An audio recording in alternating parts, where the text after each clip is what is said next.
ओम शांति। आज 28/8/24 प्रातः मुरली ओम शांति बाप दादा मधुबन। आजिर महावाक्य बाबा कहले मिठे बच्चे जेते जेते तुमे बाबा को मने पकाइब सेते सेते आत्मार उज्ज्वलता वृद्धि पाइब। ज्ञानवान आत्मा चमकदार होइजिब।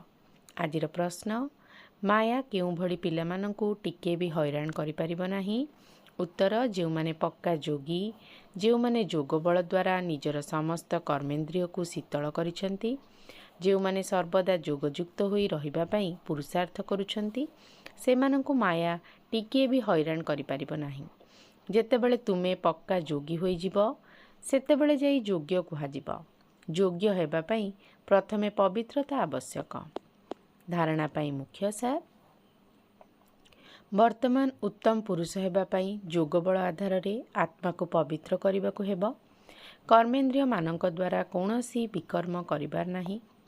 निजे ज्ञानवान होई अन्य आत्मा मानंकु जागृत करिबार सेवा करिबाकु हेबो। आत्मा रूपक ज्योति रे ज्ञान जोगर घृत ढालिबाकु हेबो। श्रीमत आधार रे बुद्धि को स्वच्छ करिबाकु हेबो। आजिर वरदान पॉइंट अर्थात बिंदु स्वरूप रे स्थित होई मन बुद्धि को नकारात्मक प्रभाव सुरक्षित रखुथिबा विशेष आत्मा भव। जेपरि भिन्न भिन्न ऋतुगुड़िकर प्रभाव सुरक्षित रहिबा पई विशेष ध्यान देबाकु पड़िथाए।